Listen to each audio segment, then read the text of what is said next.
বন্ধুরা, তোমরা সবাই কেমন আছো? আশা করি ভালো আছো, সুস্থ আছো আর সুস্থ থাকবে, কারণ আজকে প্রচণ্ড বৃষ্টি হচ্ছে। বাইরের ওয়েদারটা একটুখানি দেখাই। আর আমার দেখো ঘরের মধ্যে জল ঢুকছে, ঝিট এসে এসে। দেখো আমি এখানে একটা বস্তা দিয়েছি আর ওখানে রান্না করছি আমি। দেখো বাইরের ওয়েদারটা একটু দেখাই তোমাদের। দেখো দেখো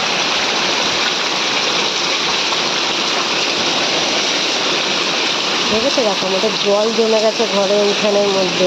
ওই দেখো জুতো ভেসে ভেসে পালিয়ে যাচ্ছে আমার। আর এদিকে দেখো কোনো কাজ হয়নি, সব কিছু উলট পালট হয়ে আছে। দেখো অনেক বেলাও হয়ে গেছে, মানে 11:45 বাজে। আর এদিকে আমার প্রচণ্ড জোরে খিদে পেয়ে গেছে।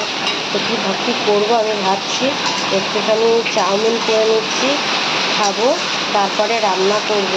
তো বন্ধুরা, কেউ কোথার থেকে ভিডিওটা দেখছো আমার, যদি ভিডিওটা ভালো লাগে একটা কমেন্ট করে শেয়ার করে পাশে থেকে। তোমাদের সাপোর্ট, তোমাদের ভালোবাসা একান্ত আমাদের দরকার, খুব দরকার।